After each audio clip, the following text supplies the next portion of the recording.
Utuma liqaan sun irra jiru akkasiin callisee isinii gurgura.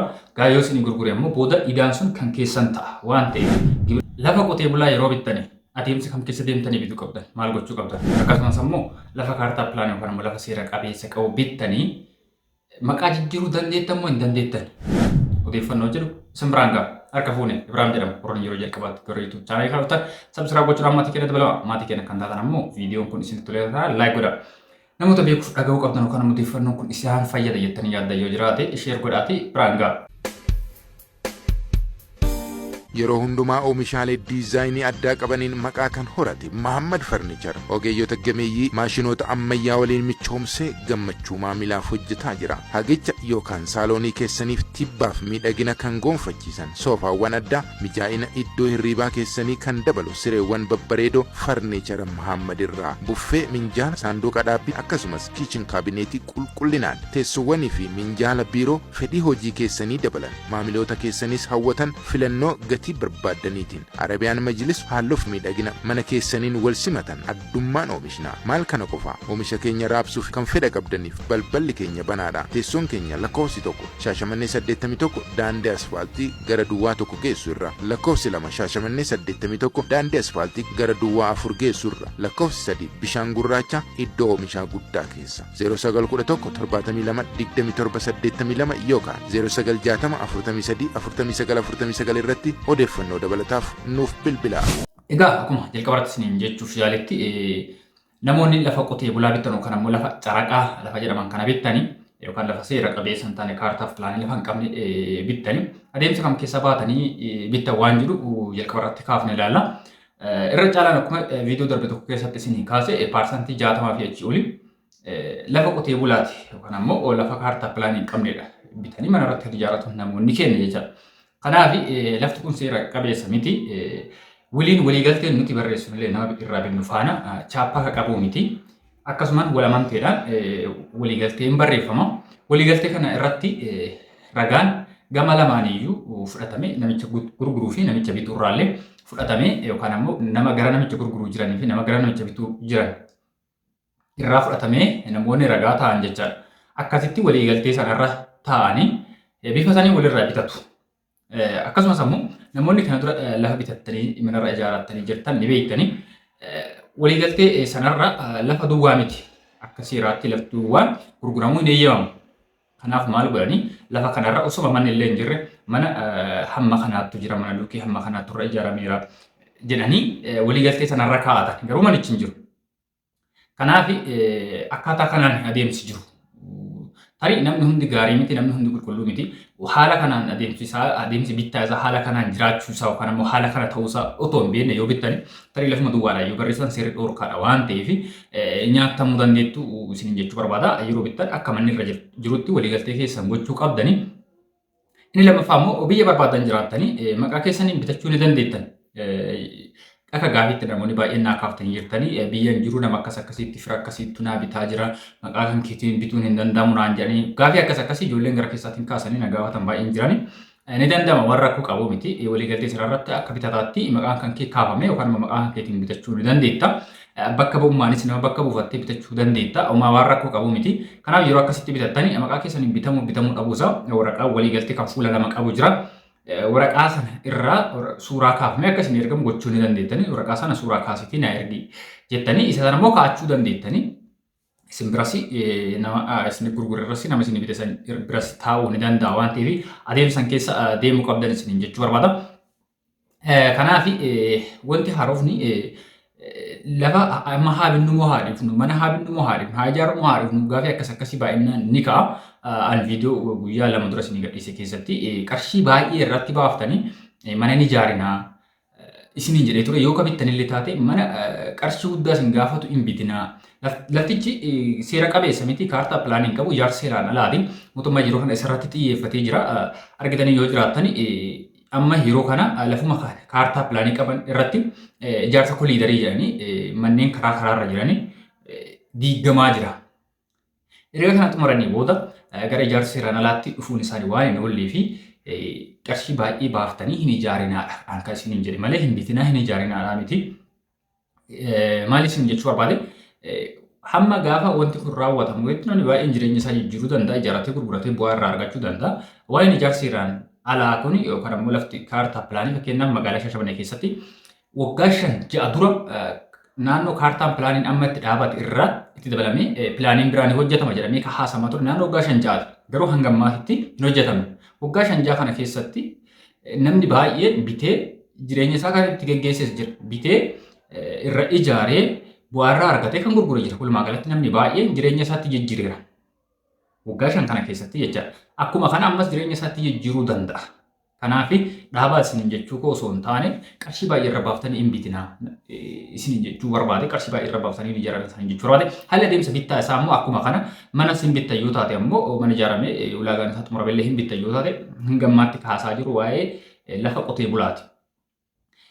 Hin bittan yoo ta'e waliigalteen keessan barreeffamumaan ofii kan keessanii barreeffama dijitaalaatiin walii barreessitanii akka waliigalteetti nama ragaa jidduu keessan jiru kaa'attanii kan walirraa bittan walii gurgurtan malee wanta chaampaa qabu waan waajjira lafaa bulchiinsa magaalaatiin wal qabatu waan akkasii tokkoyyuu hin qabu isin jechuu barbaada. Kanaaf adeemsa kana keessa deemtanii walirraa bituu walii gurguruu danda'uudha qabdanii. Namoonni lafa duwwaa bittan ammoo lafa duwwaadha jettanii waliigaltee sanarra kaa'uun qabdanii akka mana qabutti waliigaltee gochuu qabdanii isiniin jechuu barbaada. Lafa qotee bulaa irratti namoonni mana ijaaruu barbaadan odeeffannoon isaa kana fakkaata. Waan gaafii isinitti ta'e yoo qabaattan ammoo waan isin rakkise adeemsa keessa deemtanii rakkoo keessa isin galcheerullee yoo jiraate odeeffannoo qabu irraa ka'eeti deebii kan isin deebisu ta'a. Karaa keessaatiin lakkoofsa bilbilaa asirratti argaa jirtan kanaan naa bilbiltanii yookaan ammoo karaa iimootiin haa ta'u waatsaappii, telegiraamii fi miseenjeriidhaan sagalee kaa'uu barreessuu fi naas bilbiluu ni dandeettan isiniin jechuu barbaada. Waan danda'uun isin qarqaara. Sarara kanaaf ammoo yeroo lafa qotee bulaa akkam isin jedhe kana bittanii hangam osoo hin turre dura ijaartanii gaariidha. Bittanii hangam osoo hin turre dura ijaartanii naannoo baay'eetti walitti gaabbuunfaa jira, qarshii dabalchiisuunfaa jira, waan ijaarartuuf jedhanii kaffaltii utubaa waan akkasii dhaama naannoo tokko tokkotti kaffaltii akkasii qarshii dabalataa isin fagaafatanii. Kanaaf akkuma bittanii daftanii yoo ijaartan namni isin irraa bittan suni otoma qarshii san innis hin balleessini. Oduma waliigalteen keessan illee baay'een qorrini hariiroon cimaan oduu jidduu keessan jiru daftanii yoo ijaartan filatamaadha. Tokko yeroo bittan mana irra jira jettanii bittaniirtanii. Kanaaf daftanii mana akkan mana otoo irra hin jira jettan san daftanii bakka buusuudha qabdanii. Kanaaf walumaa galatti wanti akka kootti isin gorsu yoo bittanii yoo humni isin dandeesse daftanii yoo irra ijaartan gaariidha isin jechuu barbaada. Kun kana fakkaata. Dabalataan ammoo namni 2-3 kana gaafate tokko lafa kaartaa pilaanii qabu binnee maqaa jijjiiruu nu rakkise balbaa jedha. Akka seeraatti lafa bittee gaafa ijaarsaa mana ijaartu maqaa jijjiirta malee achasitti maqaa jijjiiruu hin danda'amu. Kanaaf wanti isin gochuu qabdanii lafa bittanii gaafa mana ijaartanii maqaa jijjiirachuu danda'uudha qabdanii. Kanaaf ammoo otoo hin bitin dura odeeffannoo jiru funaanuu qabdanii yookaan ammoo namtichi isin irraa bitan sun namarraa bitee rafataa innis maqaa isaatiin hin jiru. Yeroo tokko maaltu kana mudate akkasumatti gaafii gara keessatti na dhiyeessan namtichi lafa bitanii namtichi lafa irraa bitan sun namarraa bitee namni sun kan biraa irraa bitan sunis kan biraa abbaa afur akkas lafa gaheedha. Kanaaf hundi isaanii iyyuu bitee gurgura malee maqaan jijjiirre. Kanaaf sila kennaa fi namni tokko gaafa nama kaanitti gurguru nama durarraa bitarra maqaan jijjiirannatu taate gaafa gurguru uf jidduu baasee namticha jalqaba abbaa qabiyyee sana irraa akka bitatu taasisuudha. Qarshii uumaa fudhata. Isaan ammoo kootuti namticha kana lafatti gurgurachuuf ta'a waan ta'eef lafti maqaa hankeetiin jira kootu mallatteessiif jedhee akkasitti bakka buusuu qaba ture. Garuu namni akkas godhu kiyyuma jedhee callisee mallatteessee kennaa fi gaafa ganaa namtichi irra ijaaruuf jedhu ammoo seerri dhooggara maqaa gaafsan jijjiiru waan ta'eef lafti sun abbaa biraa waama. Kanaaf abbaa 3-4 sin dabarsee baasiidhaaf sin saaxila waan ta'eef maqaa yeroo lafa bittanii lafa kamuu haa ta'u maqaa isaatiin jiraachuu dhabuusa qabiyyeen kan isaa ta'uuf kan isaa ta'uu dhabuusa adda baafta malee bitina baasiiwwan garaagaraatiif sin saaxilaa jidduu kanatti nyaatamtan isin jechuu barbaada. Kanaaf waa'ee ijaarsaatiin wal qabatee maqaa keessanii namni isin xumuruu danda'a. Isinis karaa jechuun piroosesiin isinitti dheerata malee karaa imbaasii maalii wal qabata. Isas ammoo bal'ina yeroo biraa irratti kan haasofnu ta'a. Maqaa keessaniinis isinii bitamuun ni danda'ama.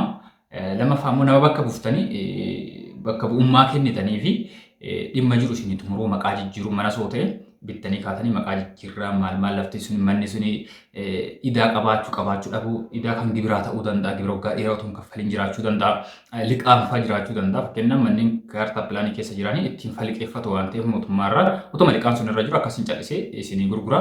Gaa yoo isinii gurgure ammoo booda idaan sun kan keessan ta'a waan ta'eef gibira soo ta'e gibira hanga gaafa sin bittan bittin bara kana keessa bara 2017 kana keessa hin bitaartaa yoo ta'e hanga gaafa bara 2017 kana gibira mootummaa kaffalee jiraachuu qaba jecha namtichi sin irraa bittan sun kana gochuu dhabuusaa sadda baasuu qabdani yoo deemtan ammoo foormiiwwan maqaa lafa kanaatiin maqaa namticha kanaatiin guutaman inni jira waajjira lafaafaa deemtanii ilaaluu dandeettanii kanaaf akkaataa kanaan jiraachuu isaas beektanii akka bitattani isin jechuu barbaada.